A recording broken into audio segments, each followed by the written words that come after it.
Fashion Tech Alliance involves higher educational institutions, small, medium, and big enterprises, and the research center. This project has been co-founded by the Erasmus Plus program of the European Union and is aimed to facilitate knowledge exchange between partners and to design and pilot learning experiences to engage students in a fashion tech residency program, embedding young talents in the company's innovation activities. A central objective of the project is to design multidisciplinary, interdisciplinary, and intersectoral learning activities involving international students from 5 European universities. The contents of the lectures have been specifically created to match the needs of fashion tech learning. They have become open educational resources to allow future engagement between a European-wide fashion and textile HEI community, and are available under Creative Commons Sharealike 4.0 with the aim of a wide and free distribution, access, use, and reuse. Ready to learn more about fashion tech? Enjoy the lecture. Hello students, my name is Rudrajeet. I'm a professor at the Swedish School of Textiles at the University of Borås in Sweden. And welcome to my digital lecture on business model scalability. Particularly, I will be going through the scalability approaches and different business strategies related to scalability in business context and how they have a larger societal impact. So briefly, what is the table of contents, or what is the content of today's lecture is I will briefly talk about the aspect of scale, what is scale, and then go deeper a little bit into scalability and scaling from the business model perspective. Further discuss scaling fundamentally from different innovation perspective, which is very fundamental to business model, particularly in context to business model innovation. Adjacent to that, I will go into different strategies and strategic perspectives towards business model scaling, giving you different approaches so that that is also in connection to your later on project work, and go into the dimension of values, because business model has definitely a value proposition. So we'll talk about different types of values in business model context, and in connection to that, what scalability has to offer. And then sort of end up with a number of examples on business model scaling from different perspectives. So what is scale? There are multiple definitions of scale, because scaling is quite a open term in order to interpret. From the dictionary, we could see that scalability or scalable means the capability of expanding something or even upgrading something. So it's quite open when it comes to interpretation. It can be not only a business model, but it can be a technology or information and communication technology. It can be a system. It can be system means any system. More from the technological context, we talk about scalability of a system, that it can handle increased workload. A system is scalable so that it doesn't get bogged down with increasing its work, so it increases its productivity. A scalable system which can be easily copied and can be used for multiple purposes, has a higher efficiency, higher capacity.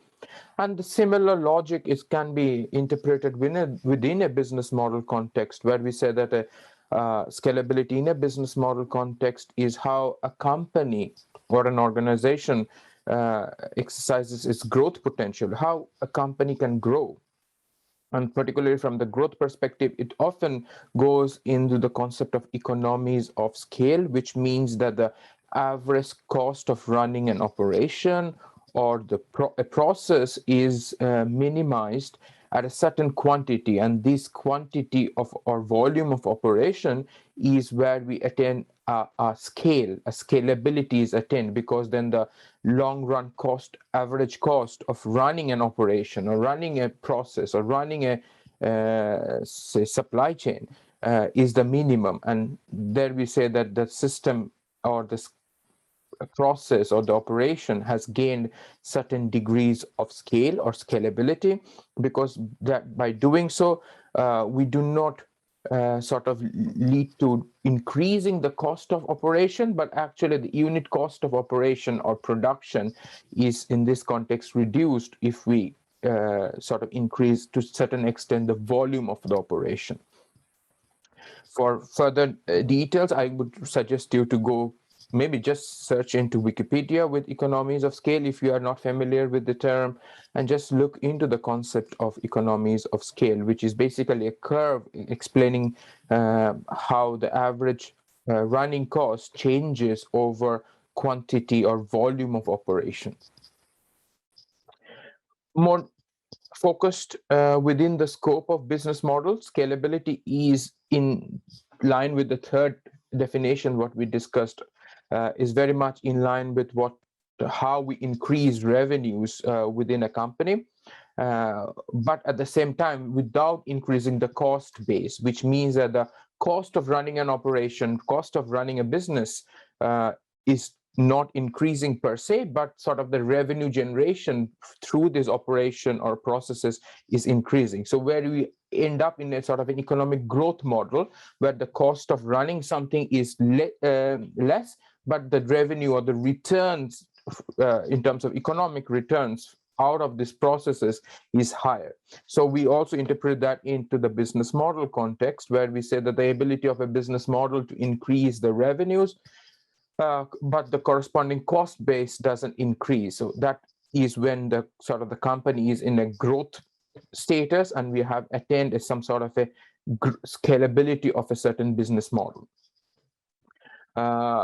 As we sort of very much connect the word growth or organizational growth and growth strategies to the scaling approach or scalability in business model context, we can sort of drive in and bring in the aspect of growth and previous literature on growth. And for that, I will refer you to this ANSOFT growth matrix. It's quite old, from 1988, when it was prescribed 4 different growth strategies, but quite valid in today's market environment still, and at the same time very applicable within to sort of understand the notion of business model scaling. And the 4 strategies are namely market penetration, product development, market development, and diversification. And these can be actually connected within again a 2x2 matrix, where you have on one hand old or new product, whereas old and new market. So basically market penetration is using the same or working with the same product in the same market. So then companies follows different types of strategies, for example, through advertising, through marketing, by cross-selling, by upselling. So different types of this type of selling strategies are followed by companies in order to make the products penetrate deep into the market as compared to other competitors in the market. So you are selling the same product in the same market, but sort of increasing the volume of sales by having certain market penetration strategy, which connects to the organizational revenue growth. Product development, where you operate in the same market, but with new products. So you launch new products, you develop a certain product which sort of gets into the market and replaces old products. Like, for example, you have a new version of mobile phone that is opened by the telecom companies.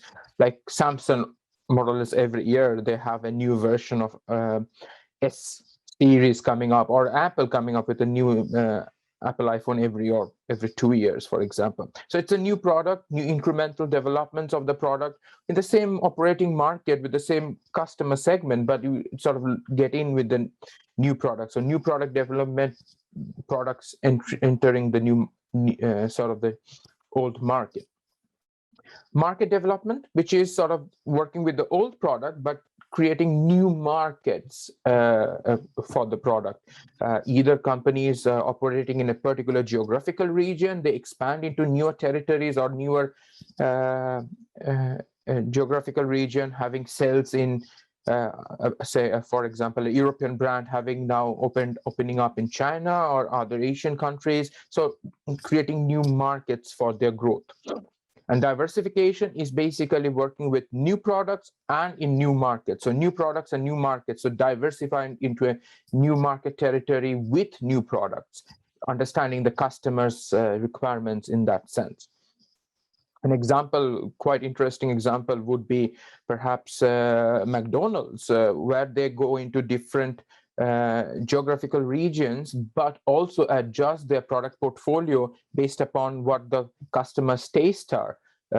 Say, for example, going into Asia, say, for example, India, and they have a special versions of their burgers which are launched suiting the tastes of the customers, suiting the needs of the customer, sort of a minor product developments in that sense, but at the same time catering to the needs of the new market that they have ventured into.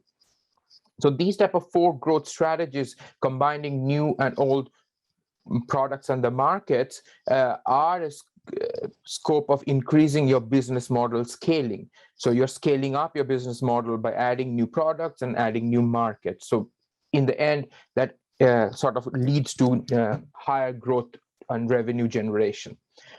But typically what we have discussed, these strategies are from a very economic perspective, financial perspective, your revenue generation perspective. So scaling, so far we have discussed in terms of giving you economic value.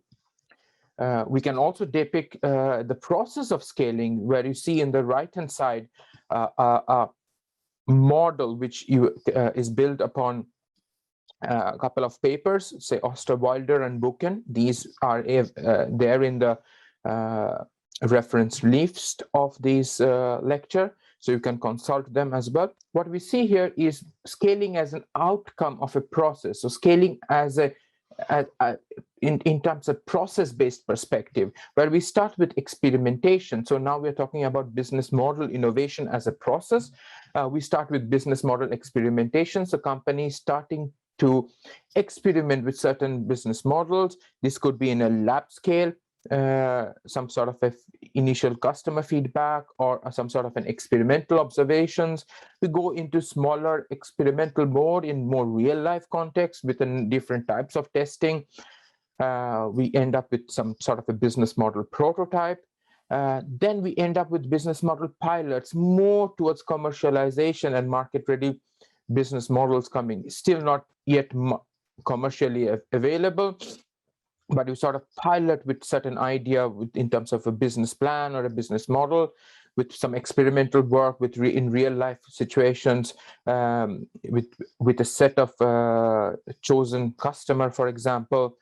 And then when we test the idea, we revise the idea, then you are open for scaling up that particular business model, because then you are more sure that your certain business model that you are experimenting with or prototyping with, and you are investing a sufficient amount of resources on it, would be successful. And typically, if you see within this innovation process, initially you end up with a lot of messiness, uncertainties, and learning. So basically, experimentation is very much brainstorming.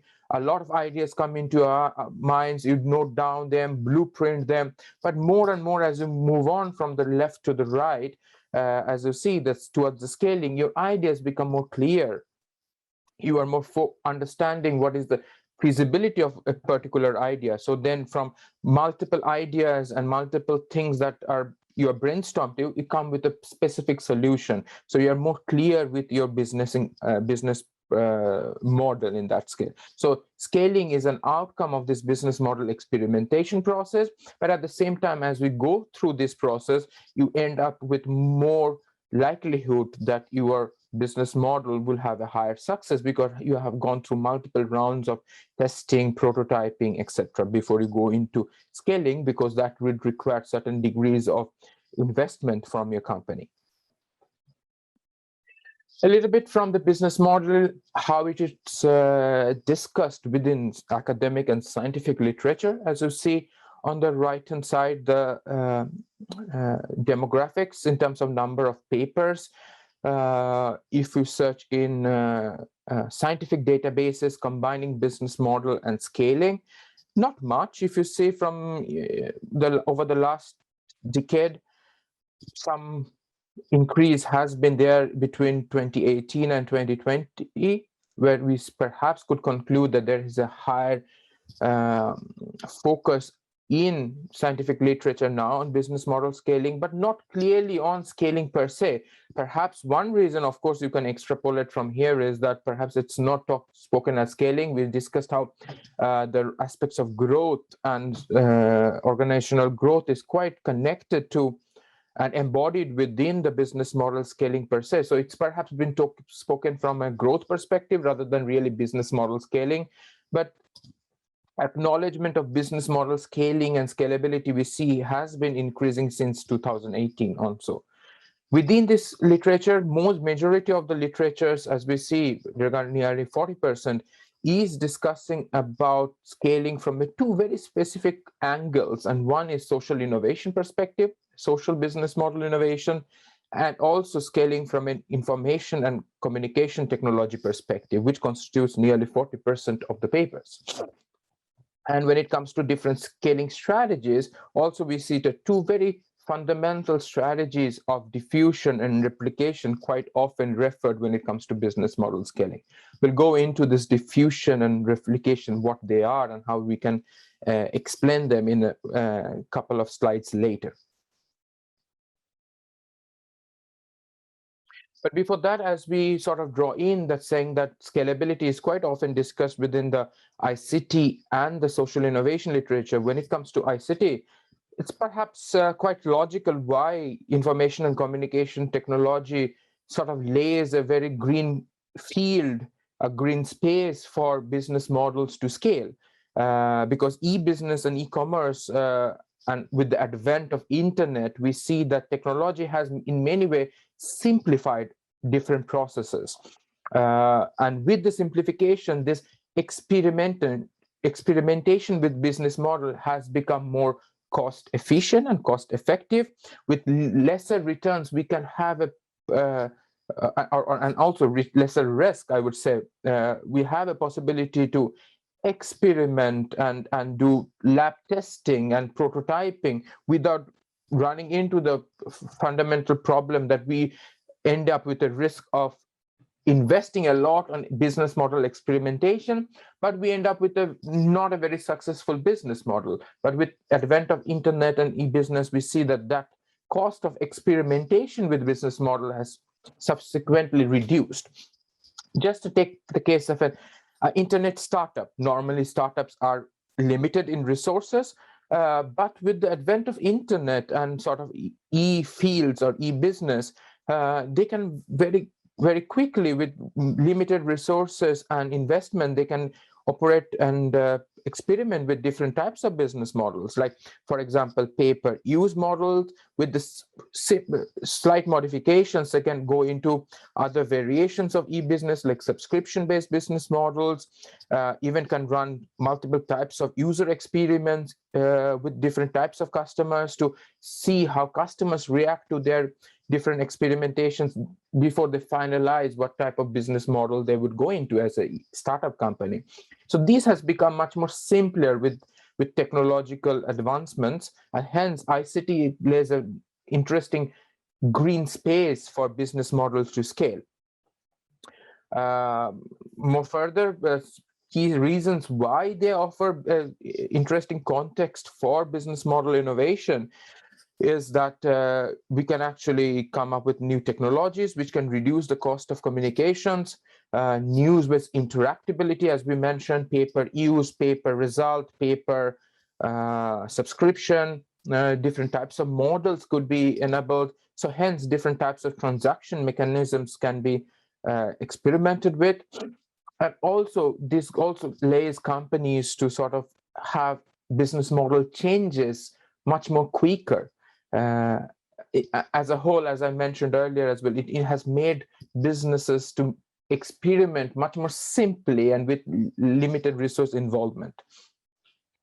And we see how companies are transforming their business model. We have 4 examples here. I will not go into detail. If you read this Stample paper, which is also mentioned in the reference list, you can actually understand how these 4 companies like Facebook, Google, Uber, Airbnb they do not possess any resources in terms of Airbnb, do not own any real estate.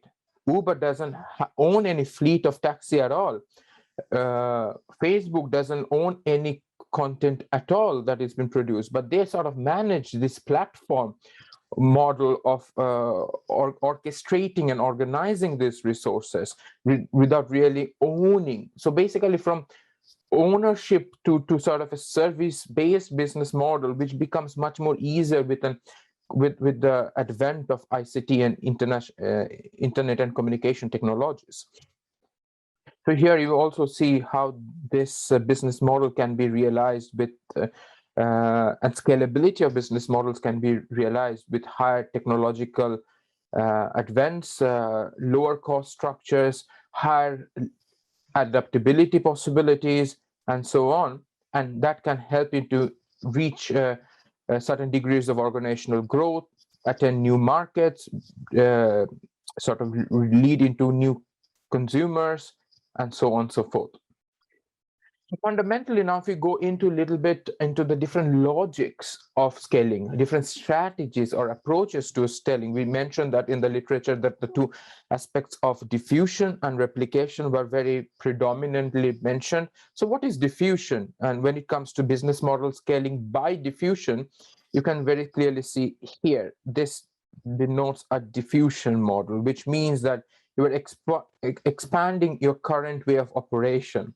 Doing more of what you are good at. An example would be that a store increasing the volume of selling garments, either by selling more to existing customers or finding new customers, but in the same area.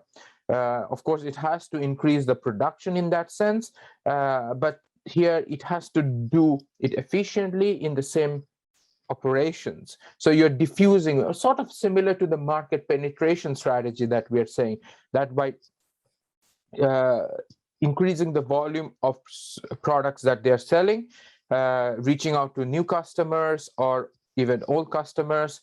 So you are increasing your share of revenue generation from the same market. So diffusing into the market, sort of market penetration.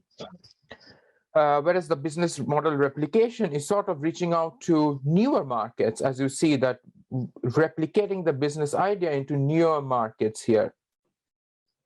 So you need some sort of an initial model which can be replicated by in different markets, for example. And there you need entrepreneurial know-how as well, so that you can copy this the old model into newer markets. You cannot really copy, paste them into newer markets. Rather, you need to understand the consumer requirements in these new markets, what the consumers' latent needs are, what the consumers would wish to have, and based upon that, of course, you replicate, so with certain degrees of adaptation as well. In simple one line, we could say that a diffusion is expanding the output of a local unit, whereas replication is scaling the local unit in multiple different other contexts, either market context or other geographical contexts. Based upon that, we can identify 4 different strategic approaches to scaling, and these you can see can be drawn within a 2x2 matrix as you are presented in the slide.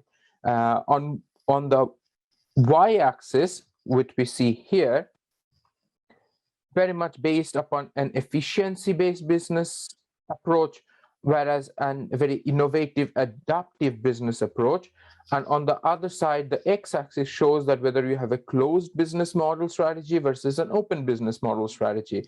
I will refer you to this paper, Huldberg and Pal. Again, it is included in the reference list, so look into the link to this paper. It's also downloadable online.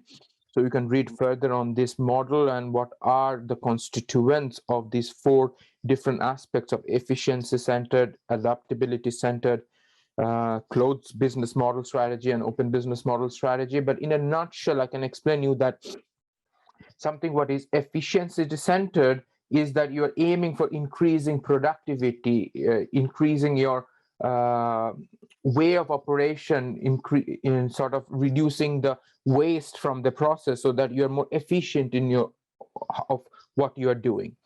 Adaptability is more of being agile in what you are doing, adding in new ways of operation, adding in new innovations into the system.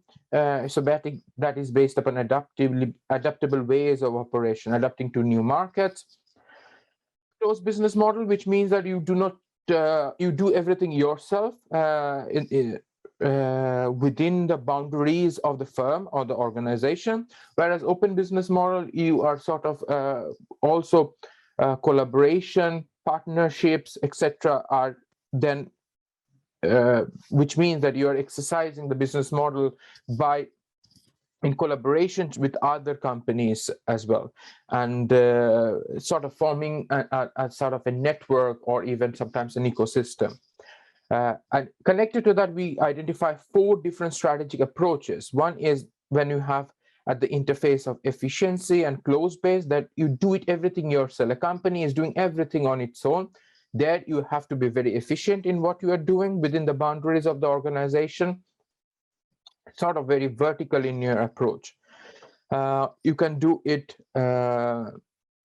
efficiency centered, but in an open format, like an outsourced bit, that you do certain things that is your core competence, but the rest of the thing you outsource. And outsource means that you end up in a strategic partnership with certain companies, what we call as a divide the labor or division of the labor strategy.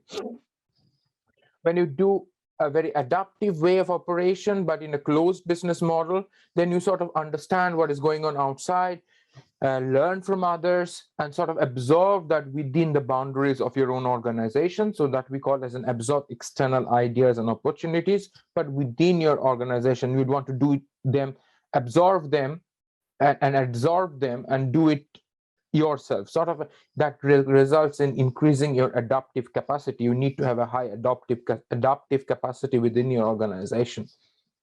And then an adaptive TBT-centered business model with an open business model strategy, sort of creating together in collaboration with companies, or creating an ecosystem, or creating a network.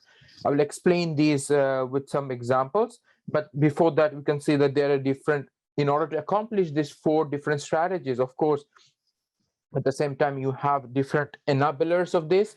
I will not go into detail of these, but in general, you can see the do-it-yourself can be enabled by higher degrees of automation, high degrees of centralization, and so on. For increasing the division of labor, you can have strategic partnerships, leverage upon the work of other partners and even consumers, co-creation, for example, replication outside the company. When it comes to absorb external ideas and approaches, there you have a possibility of adopting lessons learned from external experimentations, mergers and acquisitions, so that you learn from outside and absorb that within the organization. And create together is sort of a community of practice, collaboration, ecosystems, etc. So just to explain this with some examples so that you get it more clearly to understand these 4 different approaches. Let's say how the division of labor can work within certain context. I'm giving example from a circular business context here just to explain you, but it can be different context, sustainable business model context, digital business model context. You can see and apply them yourself when you perhaps do the project work. So for here, for example, division of labor, as I mentioned, strategic partnership as a key way to go on with this strategy. So here you see how different companies are collaborating in the circular business model in order to collect used garments. In the first picture, you see that how H&M is collaborating with a brand, with a sorting company called Sowex, and their iCollect is a collection in order to establish a take-back scheme through H&M stores. And by doing this type of strategic partnership, they are able to scale up this approach of collecting used clothes. So by 2020, they have achieved the status of nearly 40 to 60% of all the garments are collected by H&M brands are resold and reused through their partnership with iCollect. Also, you see how Inditex is partnering with sort of several non-profit organizations with recyclers and, for example, redress as well. And similar take-back schemes are in place in Inditex brands like Zara. So these type of strategic partnerships are very essential for scaling up their reuse second-hand based circular business model. Do it yourself, an example of how Nudie Jeans, quite pioneering circular fashion, not circular fashion, but a sustainable fashion brand, very much into various types of circular business models. So in 2018, they introduced something called Reuse Online initiative. By 2019, they extended that into 4 shops. And by 2020, they have increased the total number of secondhand jeans sold by them almost to 30% of their total volume. And this they have been doing by adding and expanding their offers to different sales channels, online and offline, but doing everything by themselves, not by partnership with any other company. An example of absorbing external ideas and opportunities, how Nike is doing. They have collaborated with Sustainable Apparel Coalition and adopted the Higgs Index idea that they of Sustainable Apparel Coalition, and in order to develop their own scoring tool, which is like MSI, which is a Material Sustainability Index that you see a glimpse of it.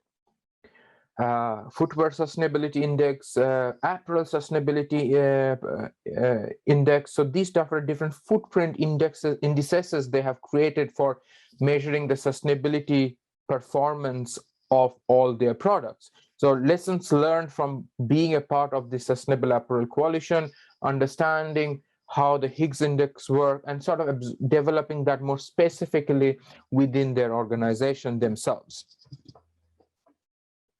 And Create Together example, where we see that creating a circular ecosystem, like for example, a Swedish organization called Renewcell, which is doing sort of quite scaled up chemical recycling of fibers. And they have collaborated with a large number of brands like H&M, Levi's, Gino Tricot, and Capol are some Swedish brands. So how some of the brands are also even having stake on this company called Renewcell. And by doing so, they are creating a circular ecosystem of creating together a fully functional chemical recycling of blended fiber. So this is establishing a create together mode of circular business ecosystem.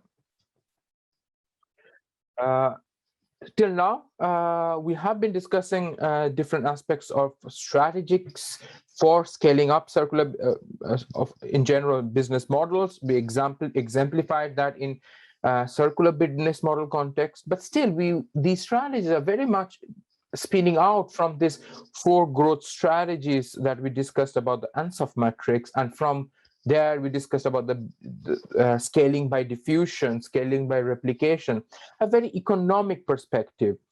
We extend that perspective to a more sustainable business model perspective, that we see that, well, there is an economic dimension.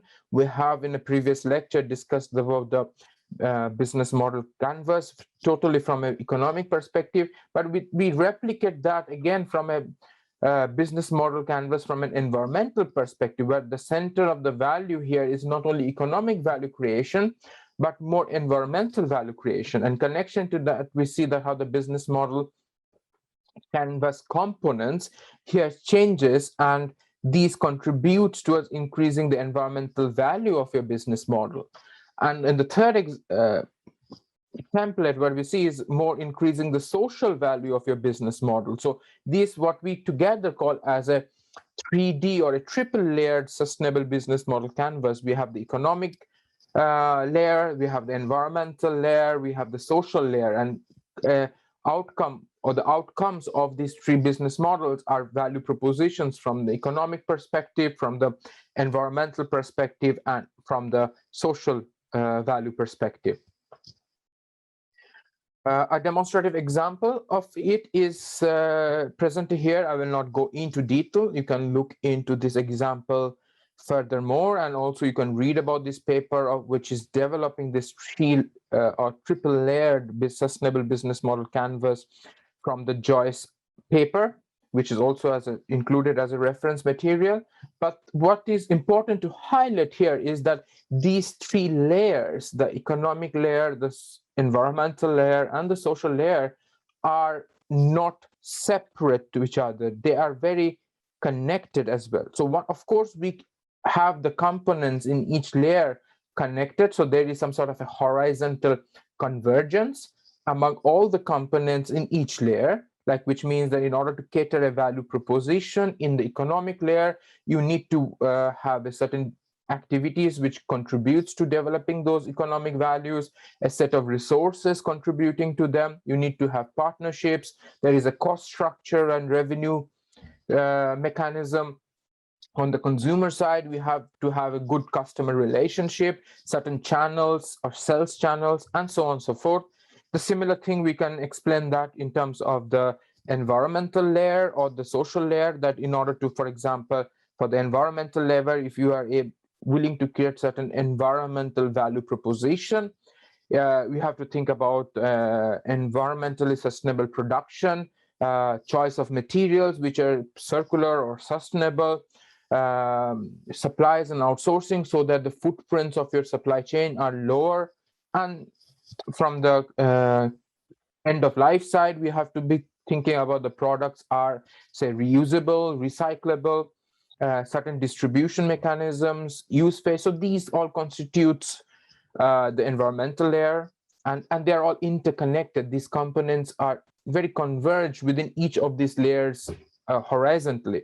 But at the same time, you need to think about a vertical convergence along these three layers as well, which means that the value proposition in the economic layer is well connected to the value proposition should be well connected to the value proposition in the environmental layer and into the social layer. Otherwise, a fully functional, sustainable business model will not be operationalized. And just an example from in this context would be, just say that you are talking about a value proposition of what you're delivering. If you are, say, having a product which you're renting in a rental business model, what is your value proposition? You need to think about that. Is it a nice pay-per-use scheme? You offer the customer a nice jacket which having a good rental offer. You are having a possibility to offer the renting online so that the customer can rent online. Maybe some sort of a virtualization, so the customer who is renting online can have some degrees of seeing and putting the garment virtually on him and try out virtually the garment before he or she rents the garment, giving some idea of what are the different rental schemes so that he has a good decision making before he rents the garment for a particular purpose. And that needs to be well tied into the environmental values or the functional values. For example, unless you have a really robust material that is being used, then there is no point in renting the product. So you need to have a good sustainable use of materials, sustainable use of sustainable design, a long-lasting design that is used in making this rental garments. Otherwise, if you are using a very fast fashion garments which deteriorates after some washing or some turns of use, and then you are making a very rental model out of it, which means that the business model is not really compatible with the product that you are selling through the rental model. So here you have to think about from the product point of view, whether you're in the renting, each customer would be perhaps washing it after their returns or before their returns rather. And in that case, you need to see that whether that garment is having some sort of a environmental life cycle assessment done that you do, so that you do not increase the footprints of the garment in the use phase by making it rental. So these can sort of increase your environmental value propositions of your business model. From the social perspective, you need to think about whether these garments has some sort of a social implications from, say, for example, the rental stories of each user who is renting the garment are being shared, has a possibility of sharing the peer-to-peer, so that the sort of the garment itself will become a living embodiment of a storyline or a storytelling itself. One user is sharing his interaction with the garment, of how he enjoyed the garment during his renting phase, and these information can actually add to a peer-to-peer community of renting. Is there a possibility that within a rental phase, a user perhaps share his garment to a peer in terms of a peer-to-peer C2C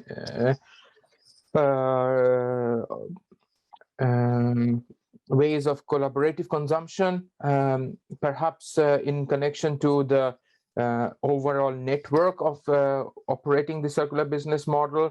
Are you taking back the garment and doing also the brand is also laundering the product before they are not selling, but sending it to the second rented user? And in doing so, if they are adding some sort of a partnership with some sort of a certain marginalized community who is working in these laundries, and that sort of creating some sort of a job within the society. So these type of social values are also beneficial. So there you are talking about a business model not only from a economic perspective, but a complete triple bottom line perspective. And I just gave an example of how this vertical convergence between the value propositions and the three layers would work. And you need to think about also that the other components on each layer also needs to be vertically convergent. So we see that there is multiple types of values that are stemming out from business models. And when we talk about sustainable business models, we have predominantly the economic, the social, and the environmental values. And there are also other layers of values like information values, image or brand value, customer values that are also creating. Of course, these are perhaps also sort of increasing economic, social, and environmental values, but these can also be treated as separate values and value propositions within your business models. For further knowledge about these different types of values or multidimensionality of the values, you have these two references, Schenkel and Pal et al. They are also included in your reference list, and you can go through them as well. So we are sort of, if you look into the course of the lecture, we have started with a very economic perspective on business model scaling the value proposition purely in terms of the economic perspective. Then we said that about the multidimensionality of the values and business model value propositions in terms of economic, social, and environmental. So that sort of broadens our scope of scalability as well. Where we actually discussed about the business model scalability in the ICT context, we were talking about very much from a very economic perspective of economic value creation. But when it comes to the social innovation perspective, which remember that social innovation literature within the business model scaling is also equally emphasized, there we sort of broaden the scaling perspective in terms of adding to new aspects of scaling up and scaling deep to the scaling out perspective. So what are these three scaling perspectives? Scaling out means you're impacting larger and greater numbers, either by replication, as you see, adding more ways of replicating your business models, by spreading it geographically or reaching greater number of customers, markets. Sort of a number play is important. In order to do so, you spread it, disseminate it, increase the knowledge generation. So scaling is out is basically numbers, increasing numbers of people approach, number of markets you are reaching. So volume is a very important aspect. When it comes to scaling up, here you are impacting not numbers. Here you're higher up in the sort of total socio-economic system by impacting laws and policymakers, changing the institutions where these business models are operating, the landscape within which these business models would operate, sort of instigating new policy development, partnering with other companies in sort of creating an ecosystem so that your voice is being heard. This type of sort of changing the legal regime and that can increase the business model scalability just from scaling out perspective. Just an example would be that companies, for example, in the circular ecosystem that I mentioned, RenewCell, been collaborating with a lot of other players in order to increase the scalability of circular chemical recycling. And that sort of results in increasing and uptaking higher degrees of recycling within a local context or regional context. And that can increase and impact, say, for example, there is a lot of discussion, I'm just exemplifying here in terms of EPR, which is the environmental producer responsibility. In the European Commission context, there is a discussion on developing circular economy action plans. So these things are being influenced when it comes to companies joining hands together and working in ecosystems.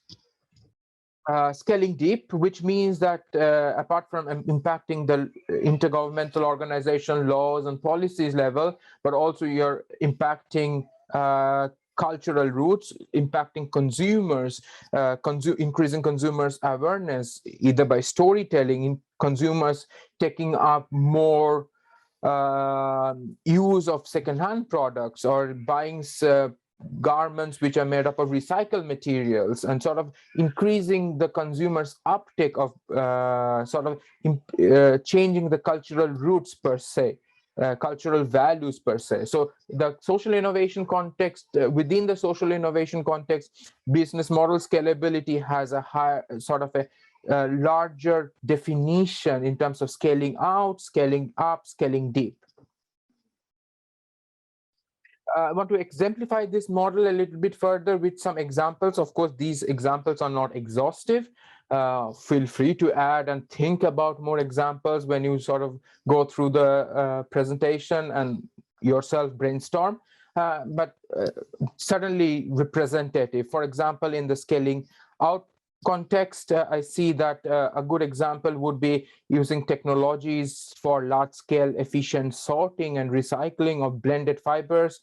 I mentioned about the RenewCell. There are a lot of automatic sorting companies also coming up in the European context and in general as well, or worldwide.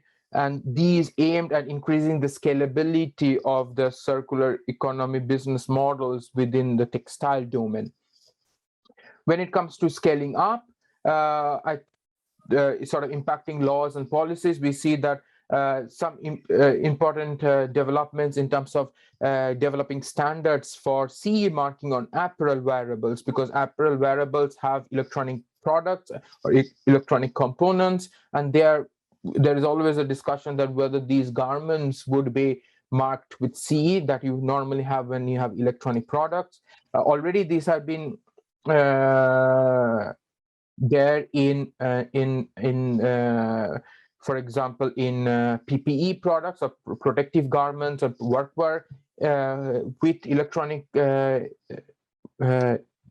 components. They are and should be marked with CE marking, but at the same time, the discussion is in fashion apparel whether this should be done as well, because that could also help us to know whether in terms of the future end of life, whether these could be recyclable. If you have electronic garment components, we need to take them out before you recycle them. Another example will be influence of recycling technologies on EU's circular economy action plan. One of the efforts have been taken by the European Confederation of the Textiles, the Euratex, is forming rehubs, which is a set 5 different regional hubs for recycling, and the aim is to network these 5 hubs so that there is a common ecosystem for recycling and upscaling recycled products in the European context. So, and this has an influence on the designing of the circular economy action plan, which is coming on for circular economy strategies for textiles coming up in the very recently. When it comes to scaling deep, there are a lot of aspects like impacting the cultural roots that AI used to create a product library of used clothes that can help in the right pricing. Often when we buy secondhand clothes, one of the key problems is that the products are not really rightly priced. And even companies often say that they are quite uncertain of how to rightly price a secondhand garment. So some sort of a material library and a artificial intelligence based system which helps us to make the right pricing of used clothes, quite often discussed by sorting companies whose clientele includes a lot of second-hand garment selling companies. This would be an immense benefit for them, and that could also be important for the consumers also, that they have a right pricing of the second-hand garments. Quite interesting developments going on where IT companies collaborating with brands like Eon, a large-scale company which has developed a digital platform for providing digital circular product IDs and digital passports in collaboration with several brands worldwide, like H&M and etc.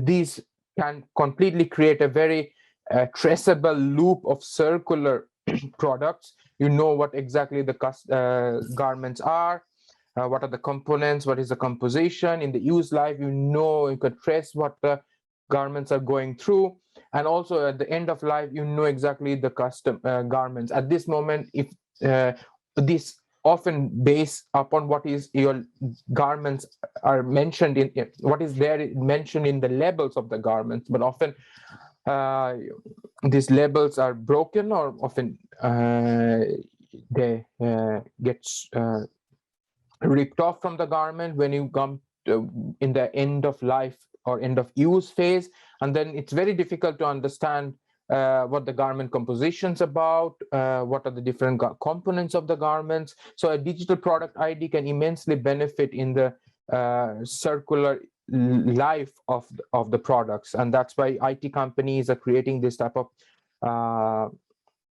platforms that are being collaborating. One example would be Houdini Sportswear, which is a Swedish sustainable brand.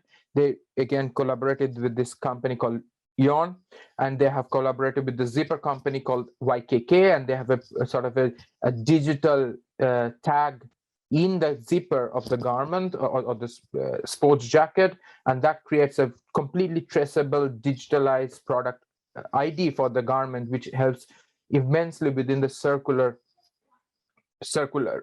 increasing the circularity of these jackets. What we discussed so far, again, that extended this notion of the circular of the business model scaling from a larger perspective of the scaling in a social innovation perspective, the scaling out, up, and deep perspective. But how do we go from your current business model to your futuristic business model?